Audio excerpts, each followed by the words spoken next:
How can you come to a World Cup final and play like that, Argentina? What was that? I applaud how you were able to come back every single game up until this point and win through grit, through determination, through never giving up. But it looked like this team had given up in the first like 4 minutes almost. I've never seen a team provide almost nothing to a final in the way that Argentina did for like 107 minutes. All the way through the first 90, all the way through the first half of extra time, and then like partway through the second half of extra time, they had no shots. No shots on target, not even an attempt of a shot, nothing blocked, zero, zilch. That is embarrassing to just do any team. They only had 2 shots in total, both of them coming in within like the last like couple minutes. It's embarrassing to be crowned technically number one in the world and then come to a final and put on a stinker like that. They did not look like they were out to compete at all from pretty much minute zero. Spain had the ball, they had the momentum, they just had the fans going for them, it seemed. They had 20 shots pretty much. Like it was all Spain this entire game. Maybe at the end it got a little bit nervy for the Spanish defense, especially on those last couple corners. But besides that, they were in no way looking like they were going to concede at all. It was shambolic from that Argentine side. Like right here, you can see the momentum graph. It's like 90% red.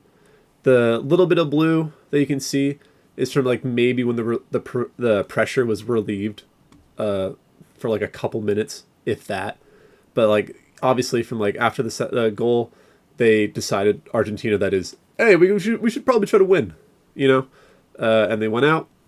A couple shout outs. Emi Martinez, he set a record. I think he had 11 saves. Yeah, 11 saves. I think he was the only person for Argentina that can hold his head high after that performance. He was the only reason that Argentina was doing anything anywhere near being in this game. He carried so hard. There was a couple saves that were pretty notable, especially Lamine Yamal's effort for that free kick right at the end of full time. If he didn't trust his wall and decided to think that Lamine Yamal is going to go the other way, he might have scored. Either way, great save, great trust in his defense there. I think losing Lisandro Martinez pretty early on did not help. I think Martinez has been pretty good for Argentina this entire tournament. I don't know how Talafico was still on the field after some of those challenges. I think Enzo Fernandez deserved to be sent off. Descent and then just clumsy challenge, just sending Kurbasi like flying through the air. I think Paredes, when he came on, I don't understand how he didn't get a red card earlier. I know he got a red card at the end. I think after full time, he got a red card from the ref for something. I don't know. Probably fighting with somebody, celebrating in front of him, like he has been for pretty much this entire tournament. But he should have been sent off for so many different challenges way earlier in that match. So I think he was lucky, to be honest. There was a lot of challenges that he committed that were just, I don't understand how they weren't called and given a card.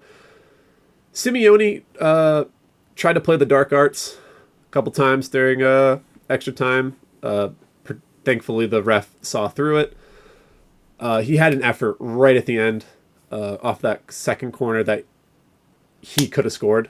I think if you have just not been trying to do like a weird kind of scissory, kind of weird leaning back shot, it could have maybe gone in.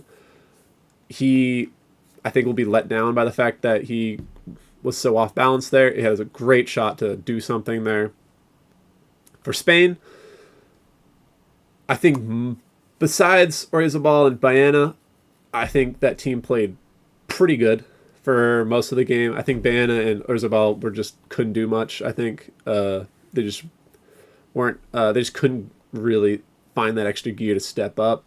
But when Fernand Torres came on and Nico Williams, that changed the game. I think those two were running rampant on the Argentine backline. Pedri came on for Fabian Ruiz, who I didn't think was terrible. I think he was pretty good, held to the ball well, had some good passes. But I think Pedri, when he came on, facilitated it even better. There's a couple good passes he had that almost were scored in the end of that second half and a little bit in the first extra time. But Nico Williams and Fernand Torres, that Nico Williams should have had that first goal that was disallowed. That should have been a goal. Show me a camera angle where the other player was actually stepping on that defender's foot, because it looks like he gets slightly stepped on, like his toenail, like the tip of his toenail, and he flies off into the screen.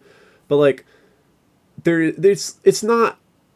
There's no reasonable, when you're supposed to call off a goal, there's supposed to be, without a shadow of a doubt, a foul, and it is honestly one of those calls that kind of go with what we've been seeing towards Argentina, with how lucky they've been getting with their calls and how a lot of them, more than average, have been going their way.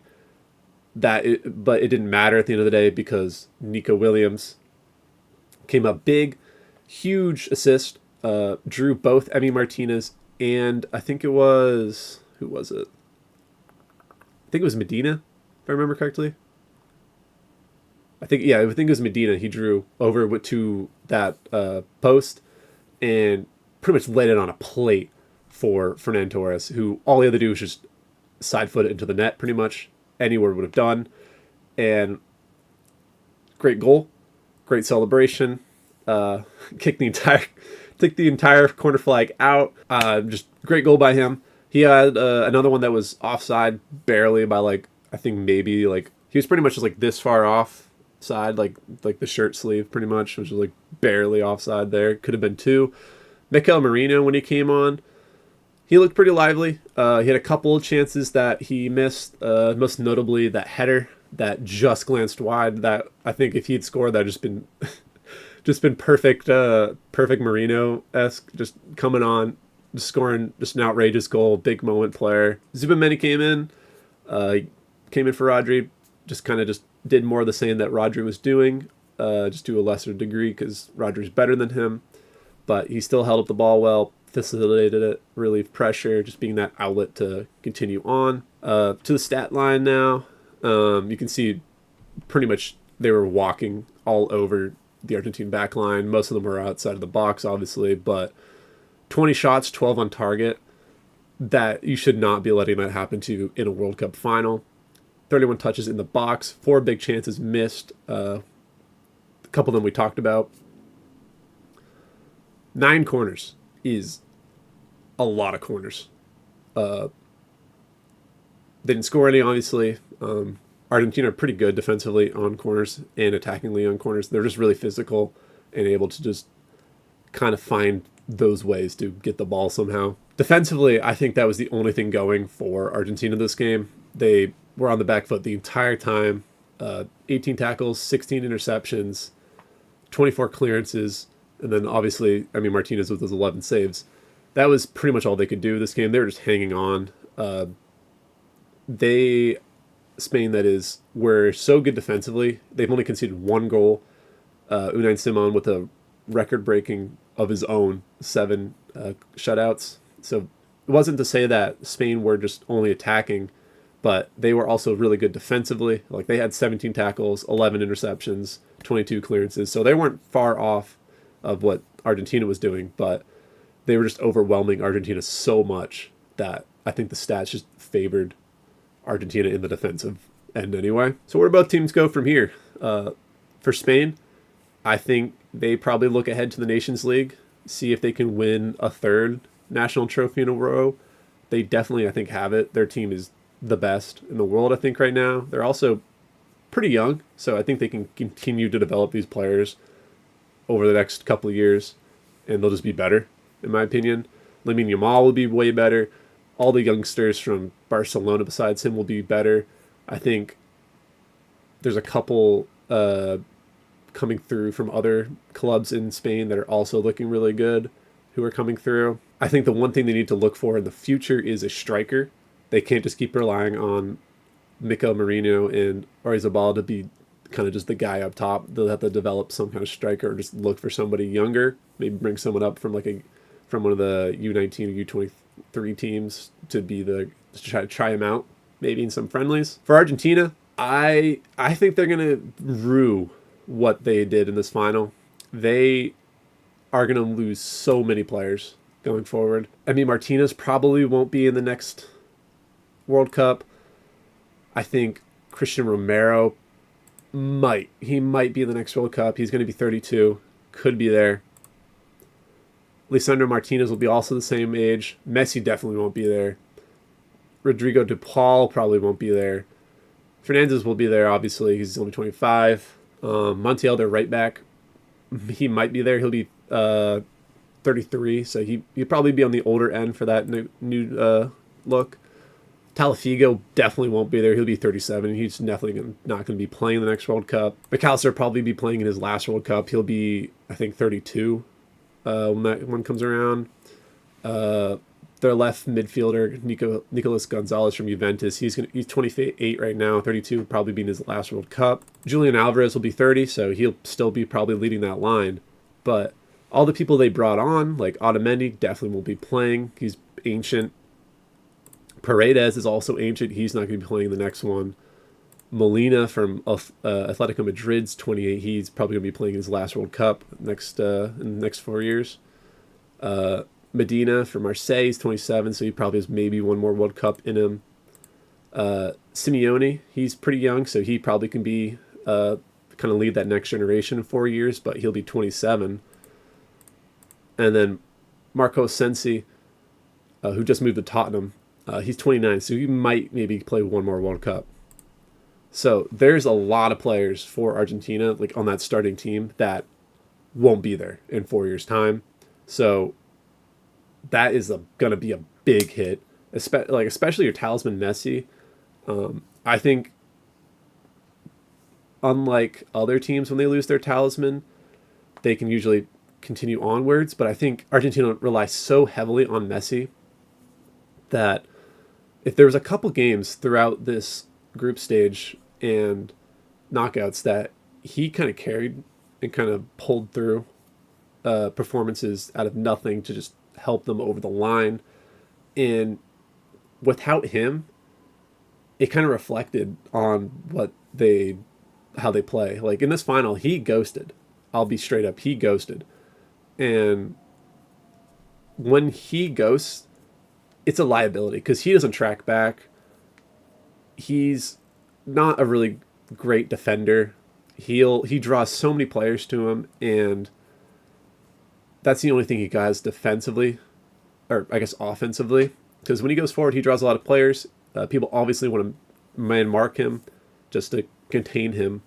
And when you have a guy like that who can't do anything with the ball, you're pretty much playing with 10 people almost.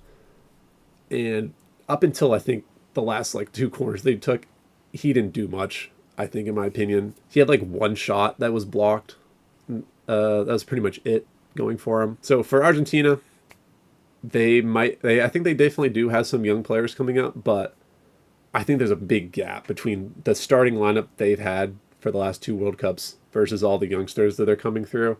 They need to develop them quick, or else I think they will probably lose their standing on the world stage, let alone South America, because that Colombian side's looking pretty good. They're pretty young. Brazil is definitely up and coming with their young squad. I think Paraguay looks pretty dangerous. We saw this in the World Cup. They beat Germany. They're not a tough team to face. So Venezuela, Ecuador, there's some good teams that are coming through in South America. And if Argentina now lose all these players to the age, those are catching up. And I think it'll be interesting watching the Copa America in 2 years, seeing how Argentina fare without a lot of these players. But that's for the future. Congratulations to Spain. It's been a great World Cup. I think everybody will be pleased. That halftime show was really goofy. I'm so glad I missed it. I only saw a couple things online. Besides that, we'll see you in 4 years' time.